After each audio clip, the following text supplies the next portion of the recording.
Hey, what is up, wood choppers? Andrew Rooney here. Welcome to my first drummer interview in quite some time. Some of you won't know that I actually do run the NZ Drummer podcast, and that has been on hiatus since August the 15th, 2020. And since then, life just got in the way with YouTube and gigging and teaching, family, and the global pandemic. There are some really great nuggets of wisdom on the podcast. If you dig back through the archive, and I chatted to some of the, not only the best drummers in New Zealand locally, but also some of the best drummers in the world, including Benny Greb and Brendan Buckley and New Zealand's own Stan Bicknell. Now, I cannot tell you how excited I was for this chat with John Hammond. I've been slightly obsessed with the Tim Akers smoking section since someone sent me a link to the Uptown Funk video, which just blew my hair back.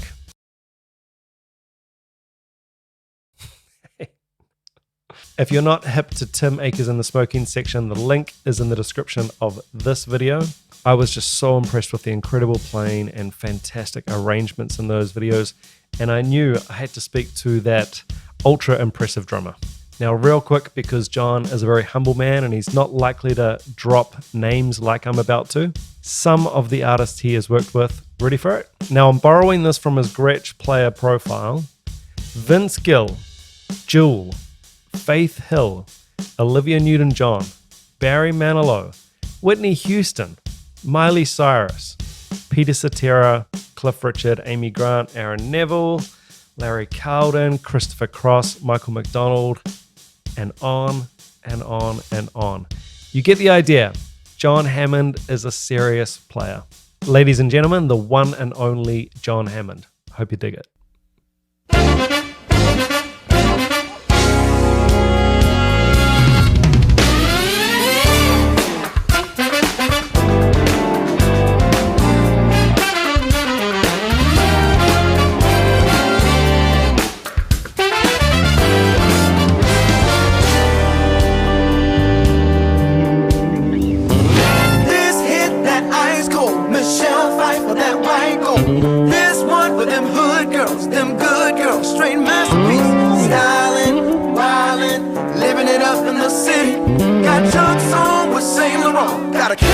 I'm so pretty, huh?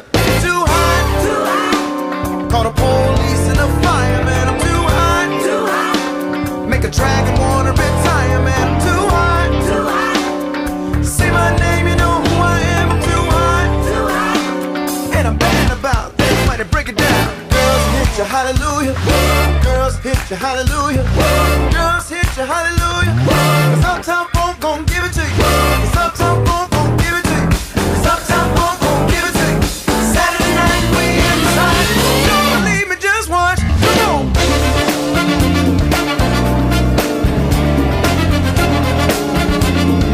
Don't believe me, just watch. John Hammond, welcome to the show. Thank you, sir. It is such a pleasure to talk to you, man. I have to admit, I'm a bit of a fanboy at this point. Hard to believe, but hard to accept. I don't take that stuff well. It's so weird, but thank you very much. Thank you. I can't tell you how many times. I think I mentioned in our previous chat that just over email that my son and I, he's 7. And man, we've been bopping around the lounge to Shake It Off and Uptown Funk and now Fame. So yeah. Thanks for the tunes. Oh yeah, I tell you, Timmy is Akers is we've known each other since we were. I think in one of our email chats I mentioned that you, because in your comments watching the video that you made, which by the way, so everything you said was so spot on. I'm sure we'll get into that stuff. One of the things you referred to, these guys have probably played together however long. I've known Tim for almost 40 years. You know, That's so crazy. it's and he's I'm a few years older than him, but when he was at a local college here, I moved to Nashville in roughly 1982, and I say roughly because there was a period there. I grew up in North Georgia, which is about 3 hours away, so I commuted for a while. So it was kind of, I actually don't even remember exactly when I came because it was probably a year or so that I was just going back and forth. but yeah, Tim was in college here, and yeah, we've known each other since we were in our early 20s. So, and I just turned 60 this last year. So, Wow, fantastic. yeah. No, I mean, one thing that you mentioned again in that email back and forth was something along the lines of it's such a pleasure to play with musicians who are musically mature. It's an interesting thing, and I'm trying to think of a concise way to put this, or maybe I don't need to be so concise, but it's something we take for granted. I mean, I've been doing this. I came to Nashville, like I said, in roughly 82, 83.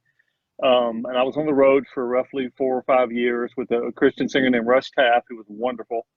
Got off the road, started doing sessions roughly 86, 87 in that, and there was a period, of course, where I was kind of doing both. When I was on the road, I was on the road, and in town doing sessions.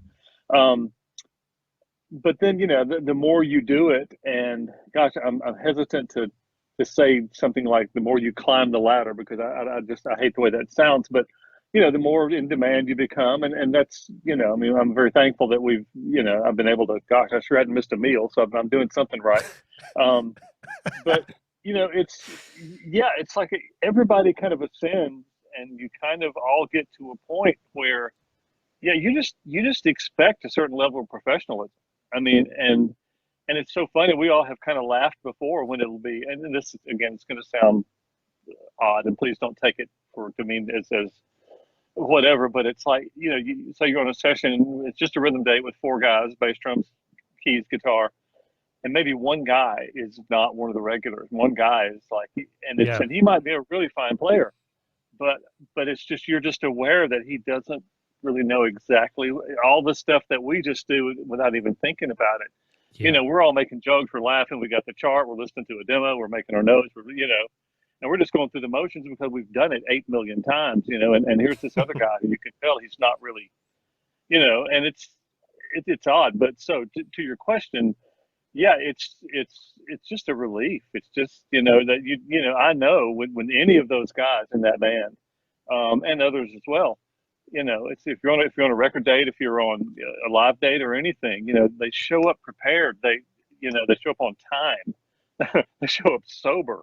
It's like, it's everything. It's just all the stuff that you hope it is. And again, I'm so thankful, but it is something that you kind of grow accustomed to.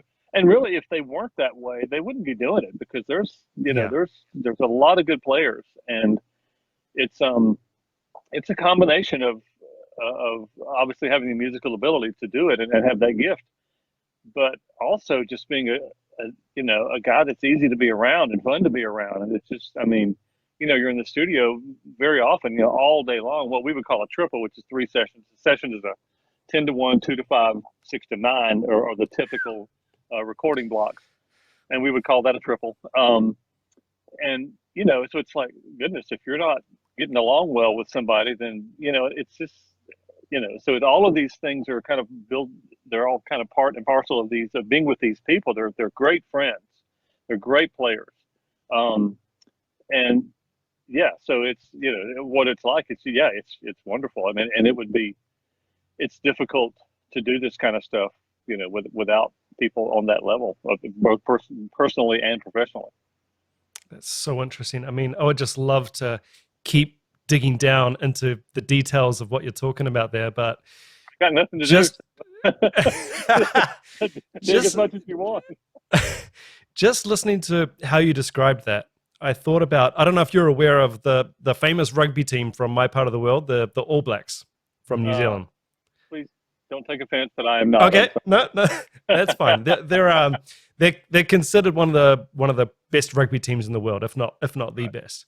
Right. And you hear the players in that team, when they come together for the national team, right, often they'll say something like, "It's actually easier playing in this team than my club team, because everybody in this team we're all just rowing the same way. It's so easy." Right. The guy next to me does his job, which means I can relax. I just do my job. There's no problems. There's nothing weird. There's nothing strange happening. It's easy. Yeah. I mean, maybe the comparable thing here would be like an all-star team. which we would have in baseball, football, whatever sport you're talking about. Exactly. There are all-star things, and that's the cream of the crop. And even once you get to that professional level, obviously that's but it's the best of those best, and everybody has to be professional. And you just, I would think in whatever it is, whether it's music, sports, or whatever, it's like, I don't know. I guess maybe in sports, people will, I take that back for sure. There are certainly some sports figures here in the States that I just think are ridiculous people, but they're so good. They're so athletically gifted that, that they get away with it, and that's absolutely. Yeah. Yeah. That's unfortunate. But to bring it back to like a Nashville thing or any recording town, so much of what we do, I mean, goodness, like things like the smoking section songs, those are few and far between. And those are obviously fairly demanding and, just difficult arrangements to play, but most of what we do is very simple. I mean, I've got like this week, for example, I've got a couple of TV shows, and then there's like on Thursdays, a custom record, and it'll most likely be, and I'm not in any way putting this down. I mean, it's a perfectly legit, style of music, but it'll be very simple, probably a Southern gospel, which is kind of a gospel country kind of thing. I hate to say a lot of boom chick, just very country, very straightforward. We've got 2 sessions. We'll probably do 10 songs, and just burn right through them, and so, but, and I'd be lying if do I play that stuff really any better than anybody else? You know what I mean? It's just such a simple part.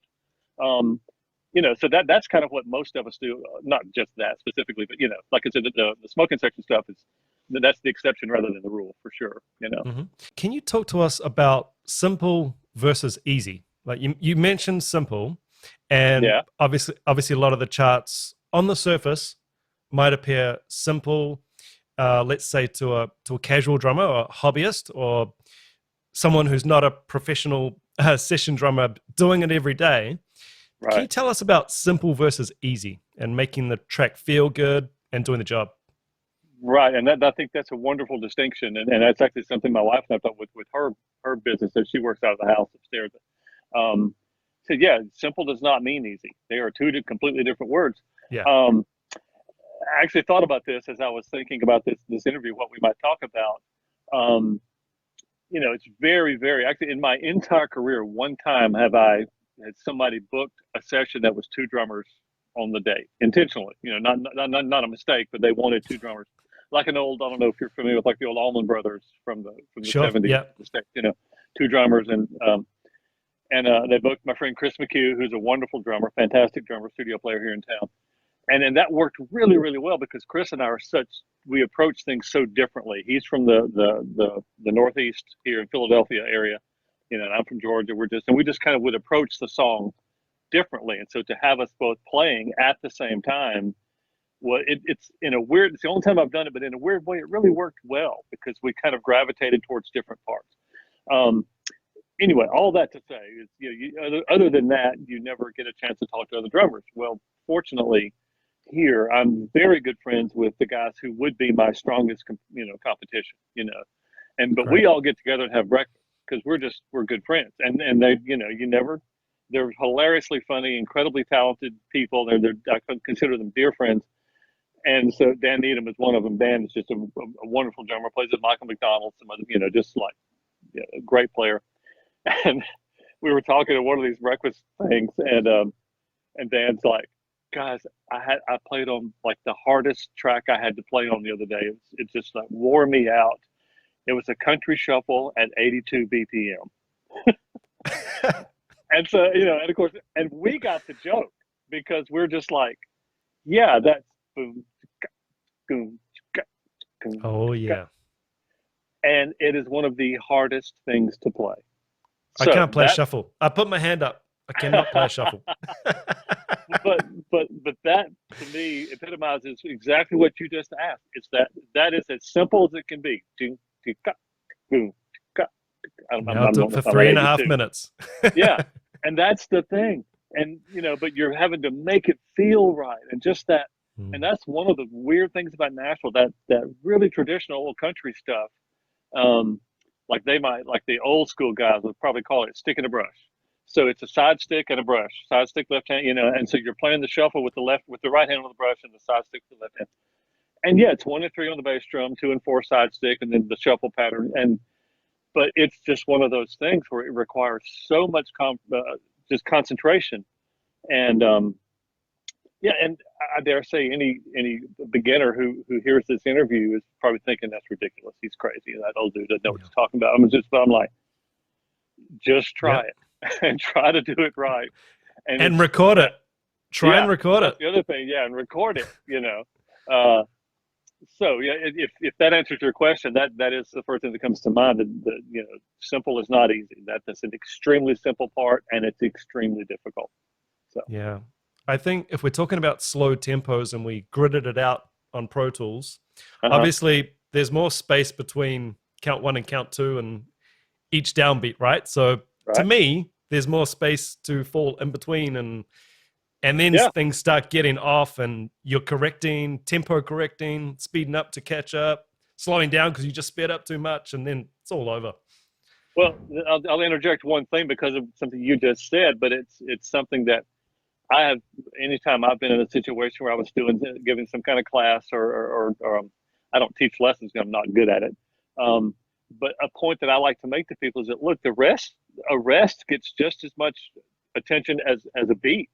The rest, it takes the same amount of time. You have to give them full value, and that's why, young players and inexperienced players will get on top and it's like, because you're not valuing the rest. That's a count. And it's so anyway. I think that was one of the things I really tried to stress on the video was the intonation. Like, this band sounds so hot because there's note value. It's just there's nothing. It sounds derogatory to say that there's no flash going on, because there is. Right. But to me, it's more everything's correct and it's on point. Right. And as opposed to the flash, bass players always got a bit of flash on your videos. Yeah, Gary is such a fantastic player. But unbelievable. That's another thing that you Gary Lund is the guy, for those who don't know, and he's another one. Gary's a guy that I've known about the same, almost 40 years. We've just been good friends and played together so many times. Shake It Off and Hello, he wasn't even here. He just sends me the file, and it's a little skeletal MIDI demo, and said, hey, here's this, and if you want to talk about it, and we talked about it. He told me a few things, like on Shake It Off in particular. He had a couple of, like this one hi-hat part that he wanted on this one section of that tune. And that's kind of just everybody coming up with their own parts. And and of course, Tim's demo, that's the thing, a great demo kind of, immediately sets you down the right path. And then you put your own, you add the things that you want to add. And on a tune like that, it's like, and plus, the drums were first, outside of the little, keyboard MIDI demo thing. The drums were first. And you even commented one time, and again, thank you again for all your kind words on there, but you said something to the effect of, there's so much space in what the drummer's playing. And that was kind of intentional, just because I wanted it to be that, just really just that, just so intentionally bare bones, just intentionally just the skeleton of it, so that the other things can happen in there,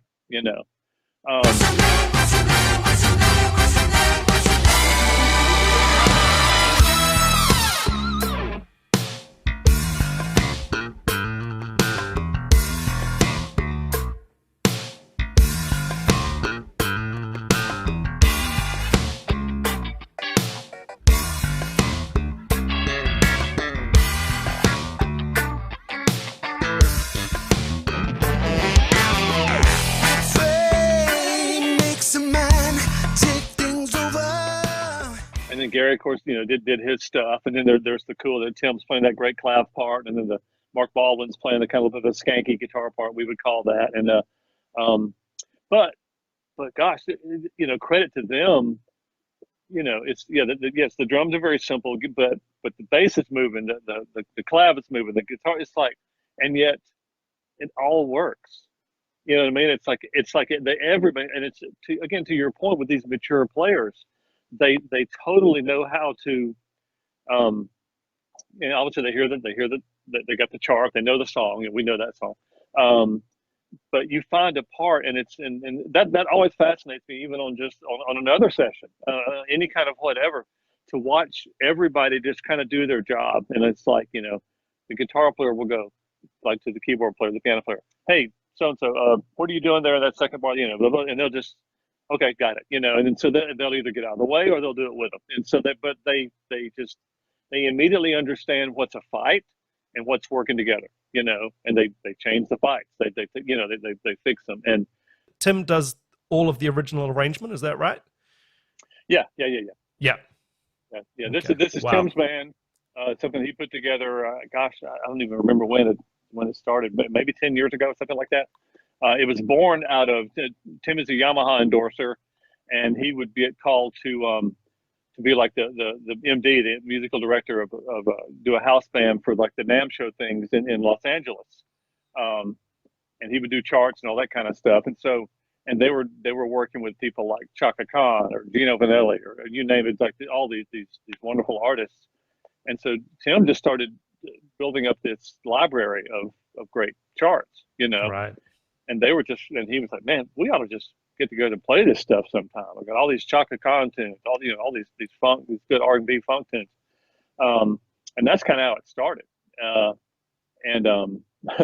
little funny side story was right as it was just getting off the ground. I think we maybe had rehearsed one time. John Robinson was coming to town to do a clinic, JR. Oh, wow.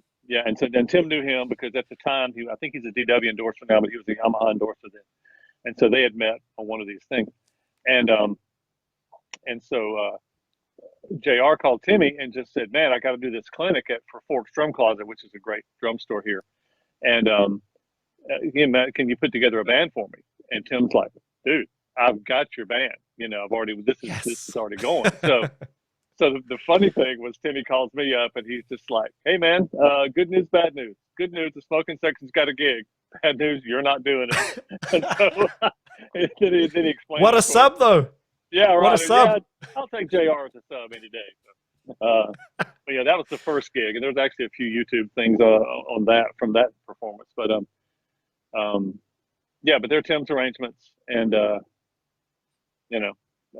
mean, I had nothing to do with them, so I can say they're brilliant. I mean, they are brilliant. The reharmonization stuff, it's just, man, they're so great. So much fun to, and they're challenging. I mean, that's, which is another thing it's fun. I mean, Gary, the bass player, Gary and I, we laugh because whenever we do that, whenever we play live shows, typically Uptown is the closing song. Oh, okay. We usually do an encore of Earth, Wind and Fire September, but Uptown's the last regular song of the set of the night. And by the time we get there, we are so exhausted that we're just like, oh my gosh, yeah. It's a very high energy. There's even the ballads are high energy. I mean, it's like they're kind of power balladish, and yeah, it's tough. And then you get to Uptown, and it's just there's one lick I do in that song that I don't know that I've played it like I did on the recording. I don't know that I've played it once like that. Just because by the time you get there, you're so tired. I'm like, I can't. I don't have that right now. So. That bass run too. Gary's bass line into I think it's the second verse. Stop. Oh, yeah. Wait a minute. Don't believe it just once. Hey, ow, stop. Wait a minute. Fill my cup, put some liquor in it. Take a sip. Yeah. I don't know how many times I've skipped that back. Just how did he? I don't know how he came up with this. Gary, he is a brilliant player, perfect pitch, just one of those, just a gifted musician, and like I've known him for so long. Yeah, fantastic player. I do knows what he's doing there, man. Everybody looks so comfortable, and I always talk about headroom on the podcast and on the channel, and everybody just looks like they've got so much headroom that you can still. I know what you mean, but yeah, execute a part, but still be calm and have the holistic view of the music as well. Right, absolutely, yeah, and that's a great way to put it, headroom, because it's you don't I'm sure we've all been there. It's something you get right on the edge of your ability with something, and yeah, and it's not a comfortable place to be. It's No. like, yeah, your time all of a sudden sucks, and you're doing everything because it's all you can do to play that thing. Whereas if you're, like you said, if you got the headroom for it, then yeah, you can relax, you can play this stuff, and I realize that that's a function of experience and, and years of practice and all of that. But then that's what it buys you. That's what all those years of practice earns you. Is yeah, as you mature as a player, you've got that. You've got that. Well, headroom is a great way to put it. You can do that. Sure. Hey, John, could you talk to us about time, time in general? But earlier on, you mentioned that occasionally you'll get a player on a date who might, for whatever reason, might not quite be at the level you're used to. Right. Do you find often it's just time? There's a lot of great players. They've got all the licks. They know their chords and their modes and everything, but time. Yeah, I would say that's exactly what it is. One particular story comes to mind, and it was, a matter of fact, it's the guitar player, one of the guitar players from the smoking section, Mark Baldwin, and I, different bass player on this particular date, but and the keyboard player was the producer, and it was his session, and he had booked us, and he was a good player, but he wasn't a regular session guy, and this was fairly early in my career, but anyway, so we do the first song, and it's one of those times when it wasn't a difficult song at all, but we're playing along, and I've got my chart, and I'm just, and the whole time I'm playing, I'm just going, man, what is wrong with you today? It's just one of those things, like a golfer having a bad day, Yeah. I'm like, man, this sounds horrible. What I'm playing is horrible. I was really, really like not pleased at all with what I was playing. And so we get done with that tune, and like I said, not a difficult song. And so I'm really frustrated with myself because I'm just thinking, gosh, what's going on? And the guy says, hey, let's check this out. Let's listen to the playback. So I get off the whole time I'm thinking, well, I'm just going to do my part again. I'll do it again. So I get off the drums. I walk into the control room. Mark Baldwin, the guitar player, walks immediately up to me and just says, man, John, I don't know what's going on. I'm sucking today. I can't, it just doesn't feel right. I'm like, it's me, and we kind of went back and forth for a minute, and both of us just feeling like we were like the worst players in the world. And listen to the playback of the song, and it's kind of, and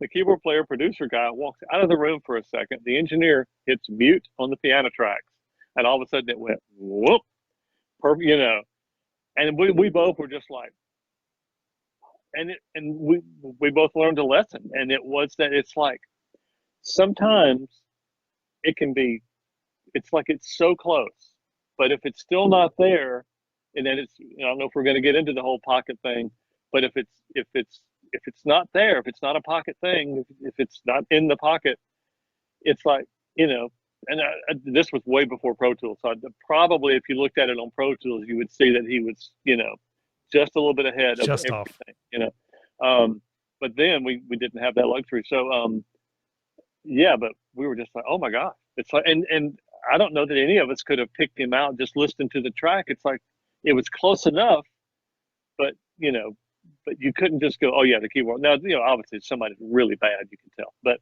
this guy wasn't that bad. He just, you know what I mean? He just wasn't a regular guy. And it's, anyway, so sometimes it's like, you just can't really tell what it is, but it's just, I've had so many gigs like that where I just, the whole gig, I just think it's just awful.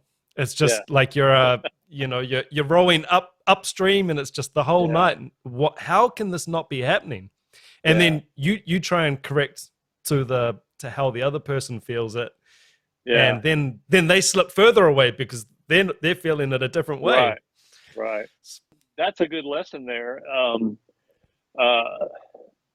And it's something I kind of have to do. It's Sunday here today, and I played 2 church services this morning. And so it was, and that's not a professional group.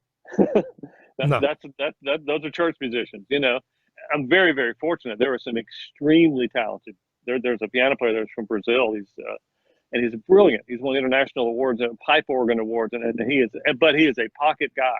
He is a great player, and the bass player is a good player. And there's others, and then there's some others, and when it's at full strength, it's a 40-piece orchestra. So we're not pros, not professional guys. I mean, or girls, and so you kind of, you do get to where, and of course we're fortunate we have a queue system where I can turn people off, and I hate to be this, but I do. I turn them either way down or off if it's distracting, because we're playing to a click, and what you were saying was, you're on those gigs where you got this one guy and it's like, it is good to adjust to them.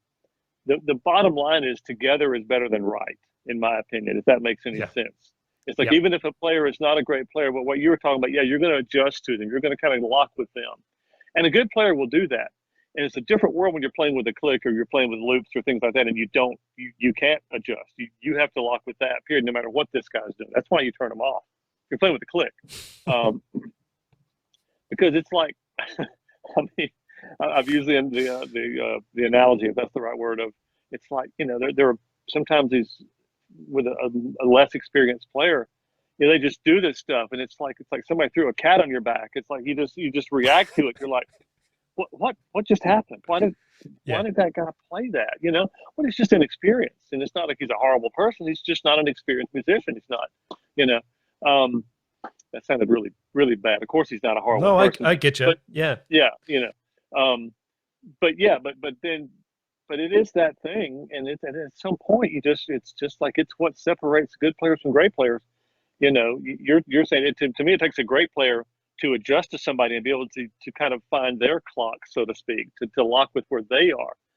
And if they're not at that level, then like you said, they're gonna kind of readjust and kind of get it back out of the pocket. And at some point there's no good answer to that. I mean, it's like, you do the best you can and you get through the gig. So, Can I ask you, what if you weren't available for a gig, for a Tim Akers gig?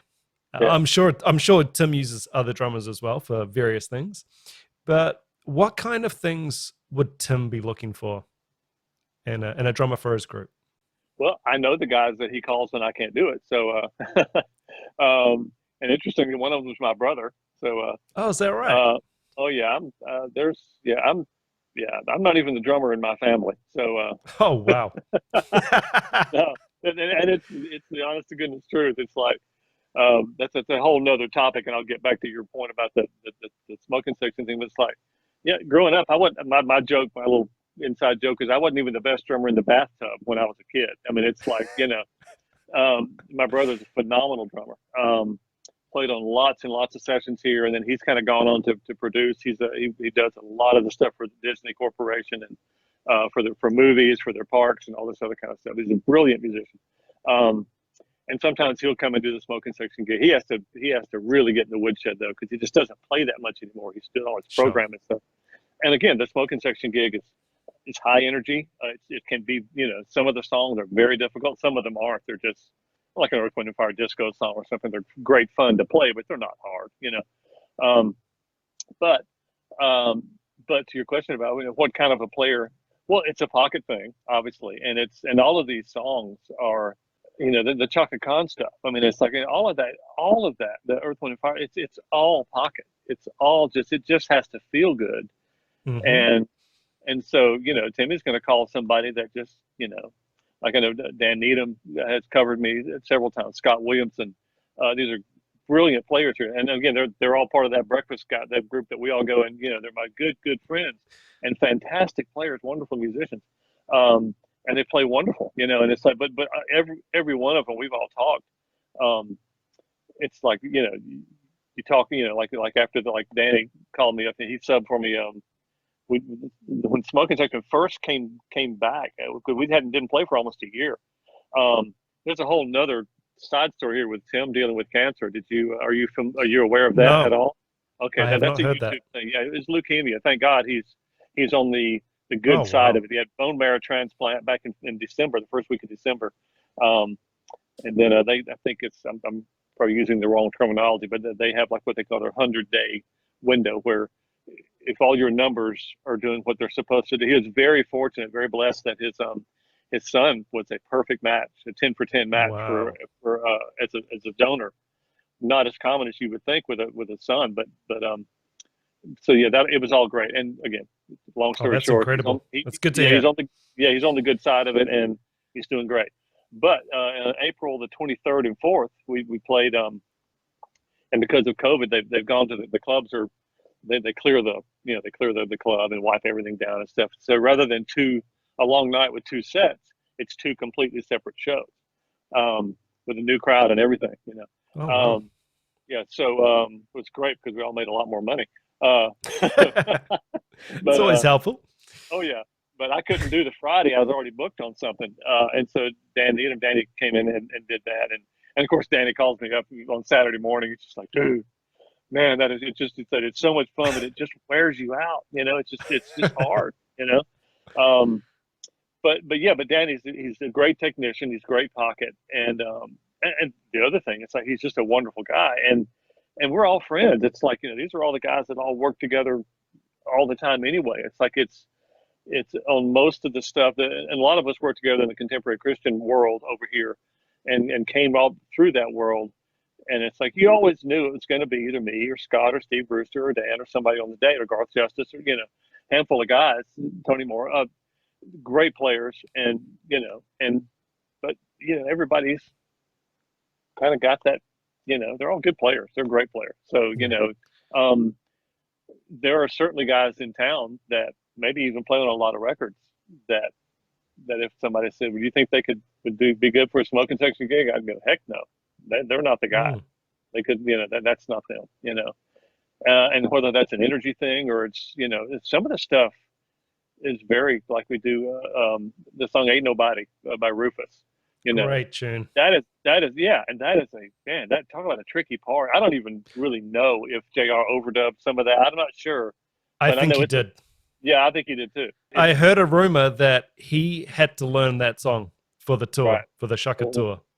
I don't want to be speaking ill of the man JR, Oh my but gosh, he's a brilliant.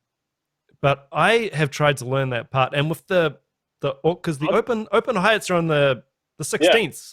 Right. Yeah, so It's a bear. yeah, that is tough.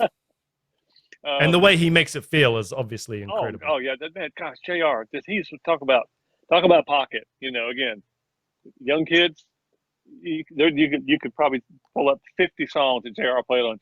Just listen to that. I mean, I know pocket is so ill defined. It's such a difficult thing to describe.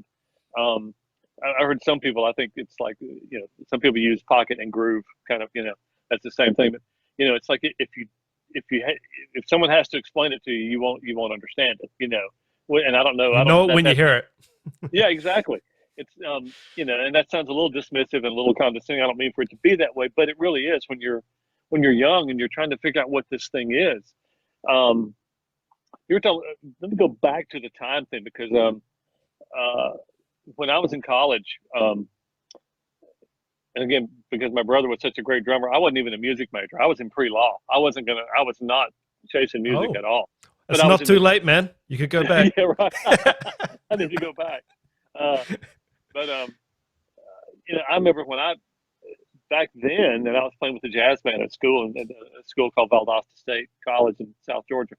I mean, I may have had more chops then than I do now. I do not consider myself a chops guy. That is not what I do. But I could probably play more stuff then. Maybe it's different kinds of stuff because I was a very different kind of player then. But but my time was horrible. It was just horrible. Yeah. And I knew it. I didn't know what to do about it. It wasn't to me, just practicing with a metronome. Although I do recommend that. It's like I don't know. I was just an inexperienced musician and a young player. And there was a trumpet player there in Valdosta. He was a great player. He was like the local pro, and he got on like the big, really nice gigs, like Diana Ross, the Spinners.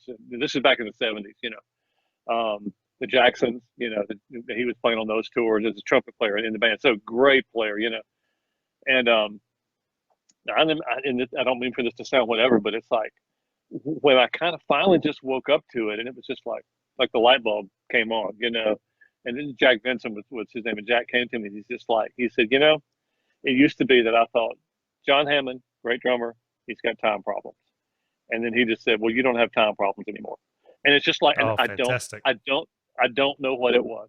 I do not know what it was. It's just one day you wake up and it's just maturity. It's just maturity, and Has to be awareness also, right? Of now time is a right. priority. It's no point having all the chops in the world if they're not in the pocket. So I need Right. to prioritize my time. Absolutely, and I've so often tried to think of ways to be able to, because I do get called about lessons and stuff like that. I just say, look, that's not what I do. I literally have told Bill, I said, look, man, let's go have a cup of coffee. I can talk to you for an hour and make you a better player without drumsticks in my hand.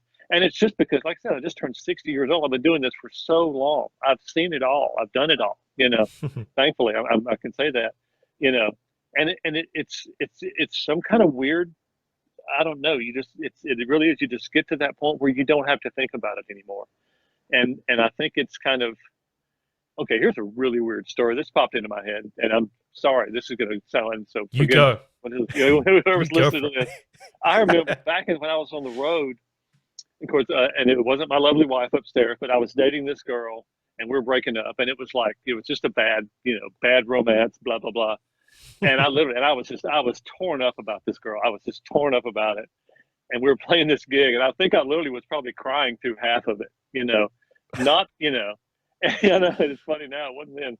And afterwards, the guitar player, who's still to this day, one of the best guitar players I've ever worked with, he just came out. He said, "Dude, you played better tonight than you ever have." And Oh, I think it was because, and I took that because the last thing I was thinking about was that song I was playing. I was thinking about this goofy girl who I'm glad I didn't marry. But it kind of, you know what I mean? That kind of made a little bit of sense to me. It's like, if you can get out of it, if you can get out of, yes, take the blinders off. And in that case, of course, it was an extremely emotional night for me anyway, and probably a week or so. But it's just like, because I was just playing. I was just, it was just what was coming out of me. I knew the songs, I knew the parts and everything, and obviously I was playing them right, but I wasn't fixated on, oh my gosh, I got to play this. It's just got to be this. I was just playing it. And I don't want to say emoting, but it's kind of, in a way, it was kind of that. It was kind of that, and so yeah, I know that's not going to really. I totally hear what you're saying there. Right. And I mean, you want to sort of capture that lightning in a bottle, but you don't want to be going through a breakup at every gig. Right. Sure. So I would certainly consider that like a flow state where you're not, like you say, you're not overthinking things. Yeah. It's just happening. You're letting your natural ability and all of the practice you've done, it's just flowing out. One other thing, and this is there's a lot of the studios around here. Certainly now, after things, the economy kind of went weird in the States in like 07, 08. A lot of studios closed. So they kind of became a lot of home studios, and there's just one that a lot of us work at a lot. Got a house drum set in there, and somebody took a piece of tape and wrote the word "breathe" and put it on the top of the bass drum, the hoop right there where you could see it. And I'm like, that's such good advice. That's just so, because I don't know about you, but it's like whenever I'm playing something, if it's really something I'm focusing on, I will find that I'm holding my breath, I'm doing something, and it's just like, let that out. Just play, breathe while you're doing it, and I think there are times when you can do kind of a mind over matter thing where you can let your mind control your, and you relax yourself, you have to find a way to do that, and you will play better. So I've heard Benny Greb sort of break down the breathing thing really well. One of my favorite, that dude, oh my gosh, he is pocket. Oh gosh. And he's that dude that can just play this pocket thing and just sound phenomenal, and then let fly with something where you go, what in the world was that?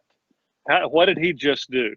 He is absolutely one of my favorites. I'm a Meinl endorser as well, and so that's how I learned of him, because he's a Meinl guy. And Yeah, and he's amazing. and there was a clinic. He did a clinic here in town, and so I went to it and met him. And oh my gosh, just absolutely became one of my favorites immediately. So, and I didn't mean to interrupt you, but I just wanted to say No, that. that's fine. That's great. Killer. You just made me think of hearing him talk about when you hold your breath, your body goes into like an emergency mode, and your body is saying, "I need to breathe." So whatever you're doing at the moment, we need to get out of it really quickly. Right. So speed up. It will prioritize. That's a very clinical and very. I mean, I never thought about that, but yeah, your body's like, it doesn't care that you're playing drums. It's going into survival. It's like playing drums becomes secondary to breathing, which obviously it would. Yeah, and I just thought that makes so much sense. Why you would speed up and you'd be so tense and then once you're on that snowball, it's quite hard to rein that back in sometimes. Yeah. Oh yeah. Absolutely. 350 BPM by the end of the song. Yeah. Can you tell us about a time that you failed and what you learned from it? Don't let my hesitation in any way make it seem like I'm thinking I've never failed, because that's not the case. I mean, there have been plenty of times that I've, and you know what? Let me back up. I'm going to put words in your mouth, but if you said what is it about my playing that has again, I feel incredibly blessed to have been doing what I do and for as long as I've done it and still doing it. What is one thing that is an attribute of mine? I will say is that I don't make that many mistakes. I don't. I show up prepared. Being prepared is paramount for me, and I get really frustrated with other players who aren't prepared. And so that's not really happened to me that much. Again, because that has been something I've focused on from the get-go. You show up ready. You show up knowing what you're doing. I mean, unless it's some kind of crazy thing where you throw it in at the last minute, you just do the best you can. We were doing this a crazy record, the songs of Andrew Lloyd Webber, back in the day, and we got to this one. I don't even know what musical play, whatever it is that he does, opera. I don't even know. What's their operas? Andrew Lloyd Webber. I can't even say. Yeah, I guess he did Jesus Christ Superstar. He did rock opera sort of stuff. Yeah, that kind of stuff. But there was one that was, and it was weird because this particular day, I can't remember who all was on the day. It was me and this bass player named Danny O'Lannerty, and Danny's a brilliant player, North Texas jazz guy, great player, great reader, good friend. We traveled together for quite a while too on gig. But anyway, it was Danny and I and the keyboard player there, but the other guys had left, and so we were going to knock out this last song, and then the other guys were going to come over at a different time to finish it up. So we were doing the last tune by ourselves. Well, it was this crazy fast thing in 5/8, and it was no thanks. No thanks. Yeah. Well, me either. Trust me. I mean, it's like, if it's slow 5/8, I can probably get by. But this was sort of like and smoking fast, and out of just hit, and then it would change for like 16 bars, and so you're trying to read this chart, and it's just and so you're like, I have no idea where I am. I have no, and finally Danny and I both just were like, because it was so bad, we kept screwing up. Oh, and finally we're just like, yeah, do this one later. Do this one. I don't know who you're going to get, or just program it, whatever you're going to do. But yeah, I considered that an utter failure,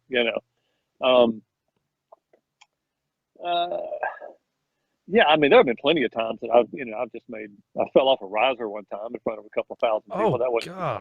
Didn't hurt myself. I was very fortunate. Oh, that's good. 8-foot riser, and I was up there, and I took a step backwards and literally fell into a heavy curtain, which saved me. I landed on my feet, but still fell off a riser in front of a bunch of people. That, was embarrassing.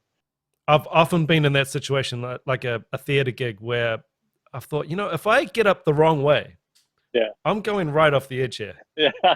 It's scary. Yeah. I wish I could answer that question more, because I promise you, it's like I've plenty of failures. No, that's absolutely fine. I love the 5/8 story.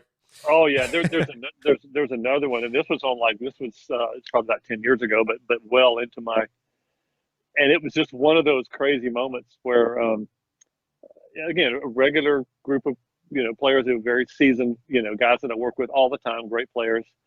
The song wasn't particularly hard, but it was just one of those weird things where we're playing along, and I'm thinking, okay, I've got there's a coming up to a chorus or whatever, and I'm going to play a fill, and it's just one of those weird times where you think, well, what should I play? And I really don't do that very often. No, you just let it happen. You just react. Mm-hmm. I rarely, and maybe because I've learned it rarely works out well, but I rarely plan a fill coming into it. Well, I did this time, and I got right up to it, and it's like, I don't know if I just changed my mind. It was so bad. It was so horrible what came out. I've been there. And then and then you pick it back up. We get to the end of the take, and we kept going. They didn't stop tape. We kept going.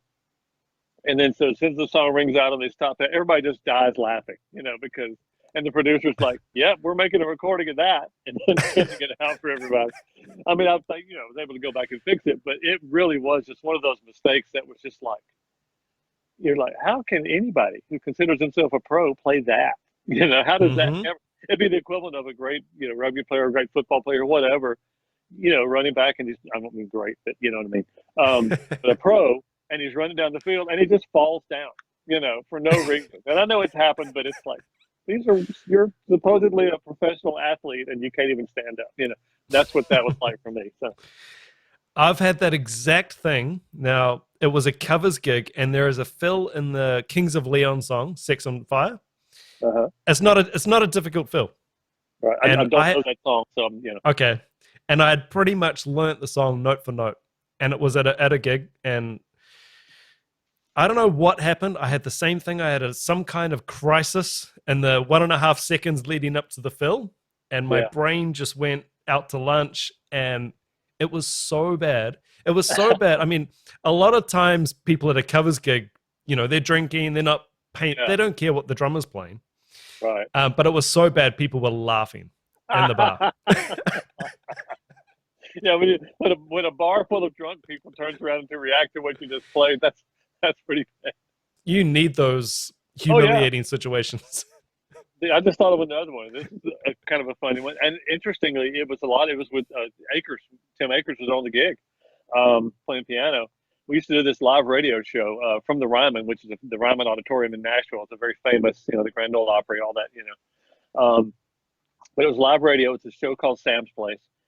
And this girl, and it was, a lot of country artists. But we played with a lot of like Faith Hill, it's like they all came on this show, and it was kind of a fun thing, and got to play with a lot of different people. There's a girl named Mandy Barnett who came to a great singer, great country singer, but came to fame playing the part of Patsy Cline, because she could sound just like Patsy Cline. People may not know who that was. Big country artist in the 50s. Yeah, tragically gorgeous voice. Oh yeah, beautiful voice. And Mandy's a great voice. Sounded just like her. And so we were doing 4 or 5 songs with Mandy, and I don't know if the viewers will know what a number chart is. It's a very basic skeletal, that's out of my depth to really. That's unique to Nashville, isn't it? That is very unique to Nashville. Yeah. It's essentially you write like the 1 to 5. If you're in B flat, that would be a B flat 2.5. But it's all numbers that way. And then what makes it a great system is if somebody goes, the song is too high, let's take it down a step. You're just playing it in a different key, and the chart is exactly the same. Smart. Yeah. And with fairly simplistic music, it works well. Now if you're getting like a ton of modulations and all this other kind of stuff, and really wacky, crazy chords, then it gets weird. But anyway, so Tim had written a number chart, and it was a very basic song that we all would know. I don't remember particularly which one, but it was in 3. And just a country shuffle in 3, which are very hard. We talked about that. And so we're kind of moving pretty quick from song to song. And I think I just said, we built the next chart. I think I checked the tempo on metronome, and it's only like 2, 3, 4. So all they heard was, and I was saying 2, 3, 4, even though the song was in 3. Essentially counted the song off in 4. I start playing it in 4 because it's just a number chart. There's no time signature written on the page.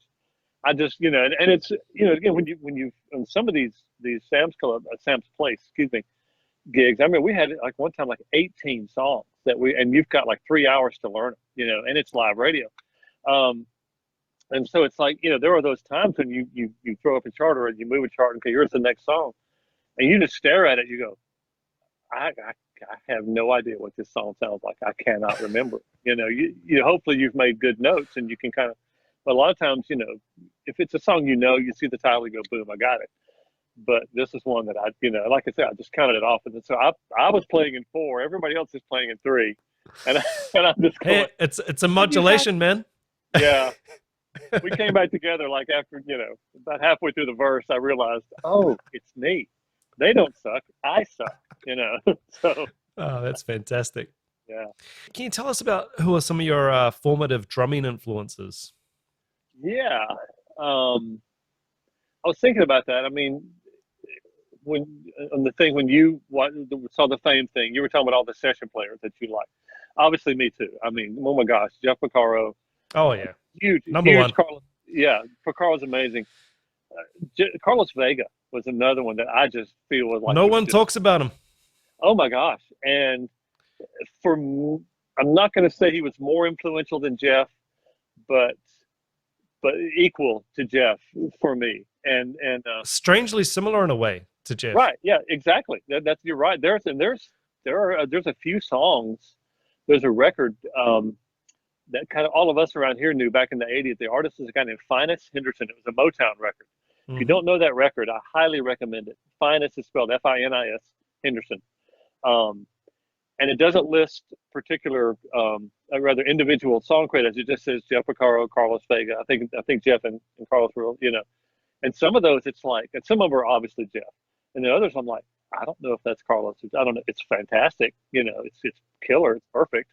I don't know who it is, But just knowing that what Carlos, I mean, and this is kind of more as he, went along, and rather as I got more familiar with his playing, like the James Taylor stuff, which is just so. Oh, I mean, I listen to that, I just melt. I mean, it's so great. Yeah.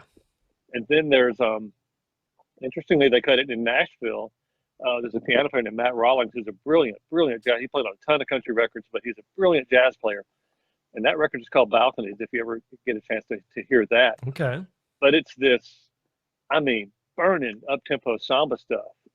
And Carlos, I mean, and he, of course, he's Latin. He's, probably grew up playing that as a kid. I don't know exactly if is he from Peru? I'm not even sure where he's I'm not sure. From.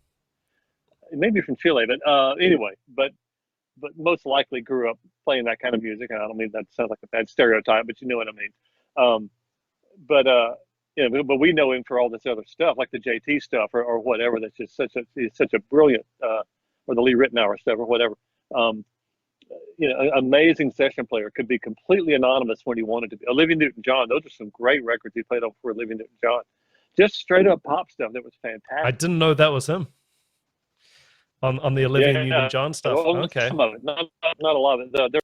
She did some records in the 80s that were great pop records, and not really her really popular stuff, but they were just that I think some people call it the 80s AOR, the adult oriented rock stuff. Yeah. Yacht rock, like Pages. Well, yeah. Oh, yeah, Pages. Yeah. Nobody knows about Pages either.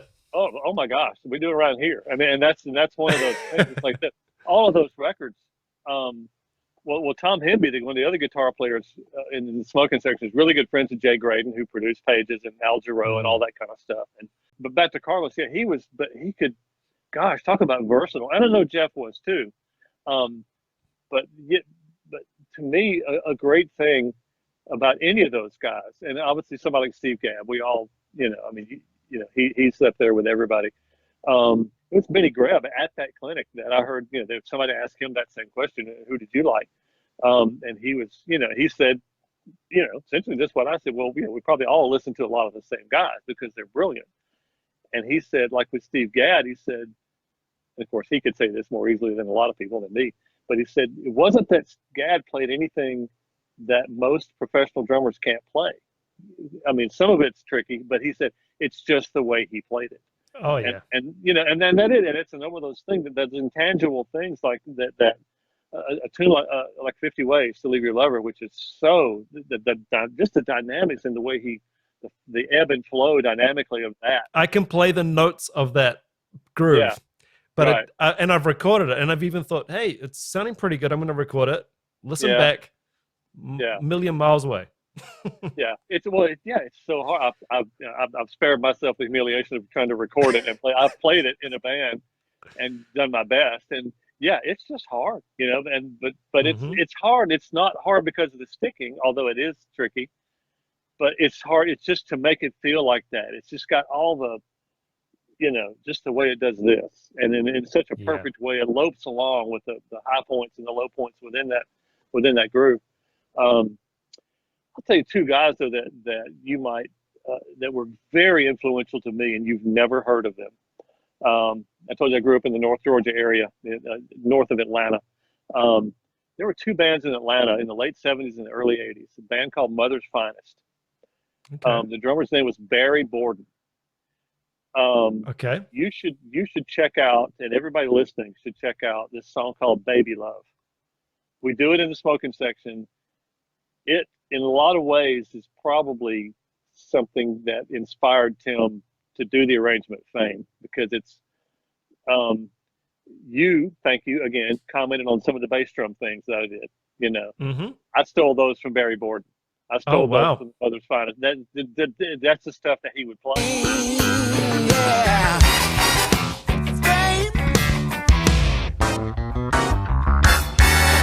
Fame, what you like is in the limo.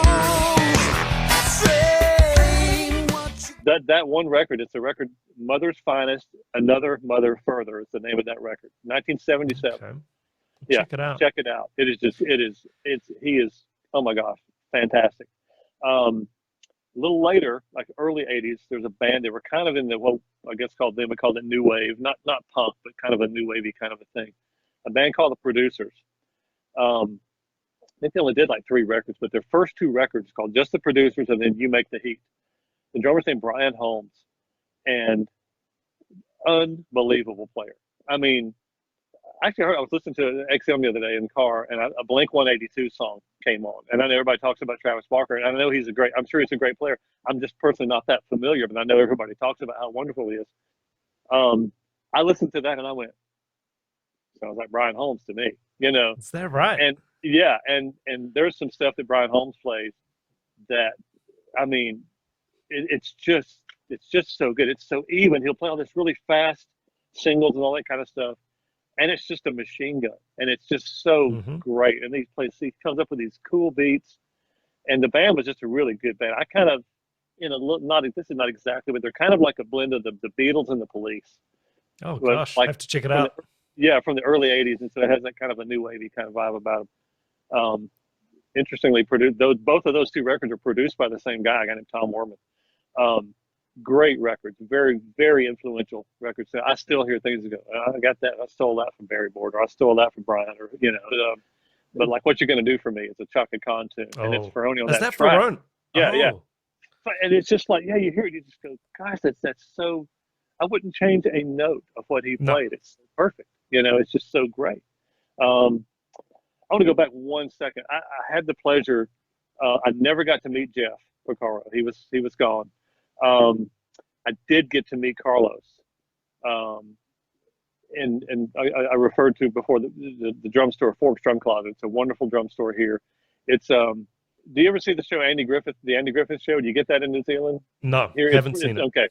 Okay, it's an old show from the '60s. Everybody, and it's a great show. I've heard of it, but I haven't watched it. Yeah, okay. Well, yeah. If you ever see it, there's Floyd's Barbershop, and it's just where everybody hangs out and talks.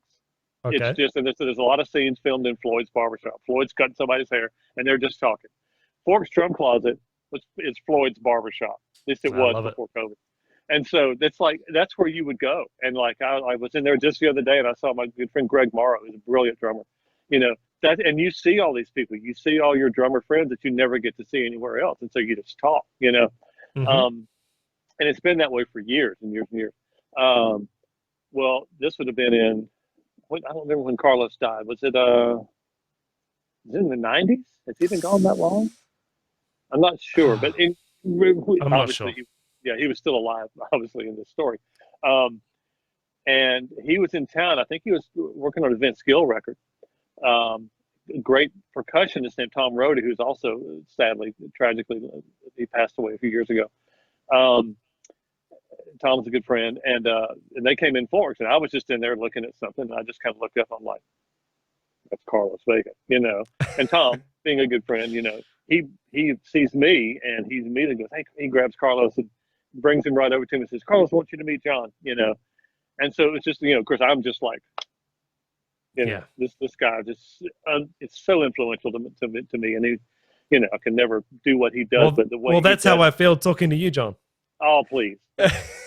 Thank you. But anyway, but so, you're just like, man, this guy, he is so killer. We're such a sweet guy, such a very kind, just in that meeting, you can tell, but what really just knocked me for a loop, it had to be 5, 6 months later. Again, I'm in Fork's drum closet doing whatever, just happened to be there shopping, getting something. Carlos he was obviously in town. He came in by himself and he sees me and walks right over to me. It's like, hey, John, how you doing, man? And remembered. And I'm telling you, that was, and I'm horrible about that. And it's like there's a million things about my personality I'd like to change, but that's one of it. I have such a bad memory for names and stuff. But the fact that he just walked over and said hello and he remembered who I was. Wow, And, incredible. it's such a sweet, and you could just tell talking to him, what a sweet guy, Yeah, very sad, that whole thing. Oh my gosh. Yeah. For him and Jeff, like you said, two players who were so alike and so brilliant and so just, the epitome of a session player in so many ways that could do anything and do it well and just do it brilliantly, perfectly. And then, for them to both to be gone so young, that's, man, tragic. It's tragic to everybody. John, you've been very generous with your time. But if I could just ask you one more question just before we wrap things up.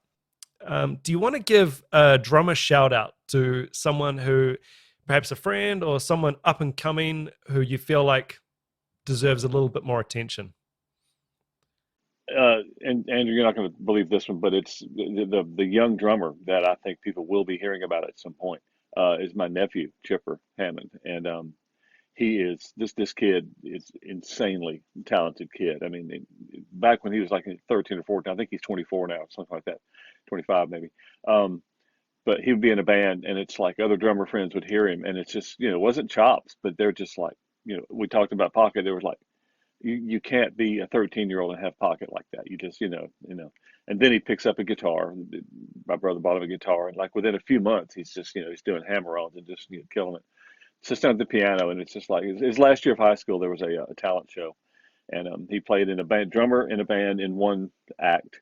And another act, he accompanied a girl where he was playing guitar, and then a different act still, he played piano for that one. So he was, he's that kid, and he's that good. Here's a quick funny story.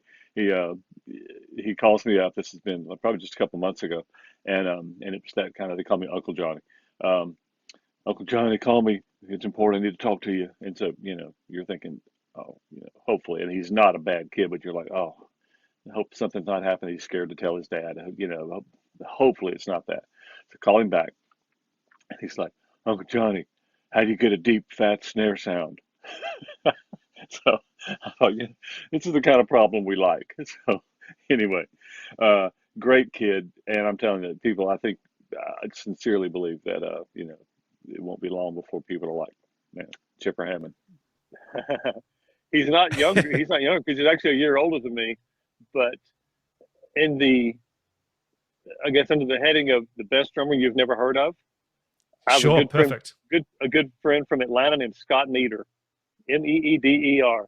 He is one of my favorite drummers in the world. He is a brilliant player, and it's not like nobody knows him because he does a lot of work. But he's just, he's a guy that, I'm just like, yeah, he should be one of these people that everybody knows and everybody listens to.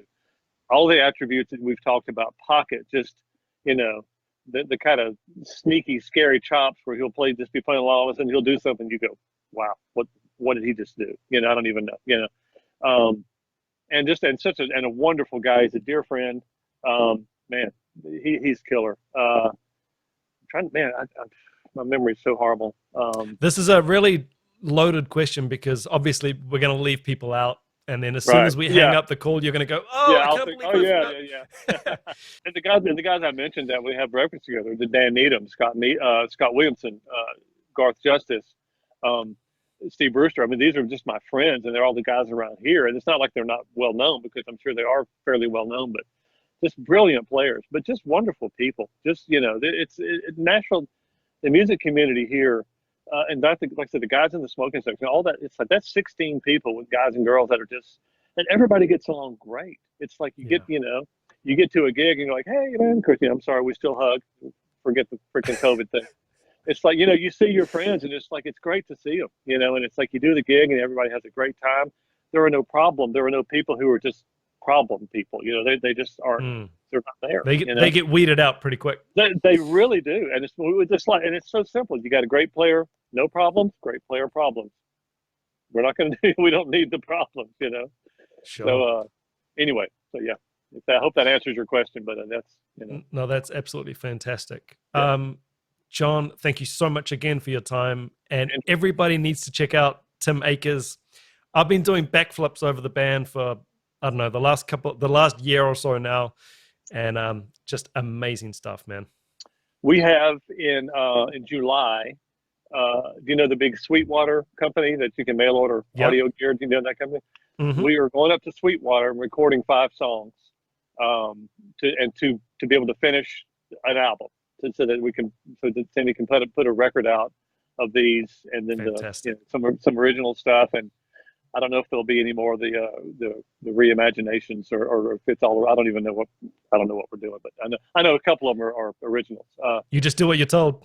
Yeah. Well, I do. Yeah, I do. Hey, I'm gonna throw one other thing out real quick. I never think about this, but back in the 90s, I was in a band called Dogs Apiece. Okay. The second keyboard player in Smoking Section is Blair Masters. I'm in a band with Blair, this band Dogs Apiece, with Gordon Kennedy and Jimmy Sloas. And we've only done 2 records, but it's something I'm really proud of. These are it's a pretty good record. The most recent one we did was in 2016, I guess. We just recorded another song just for the fun of it because we were all bored.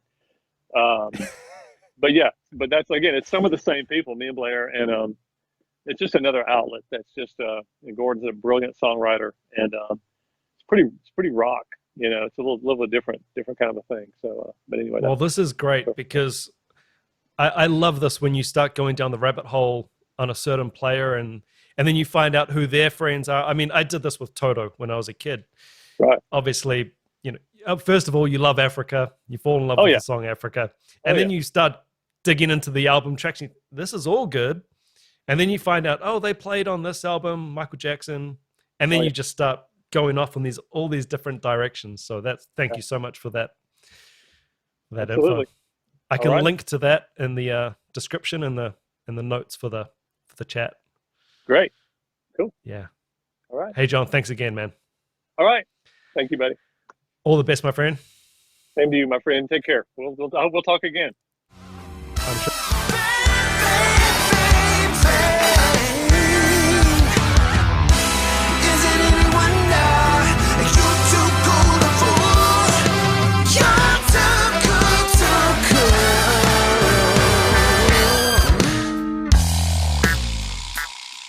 Bit of fame, just a little bit of fame.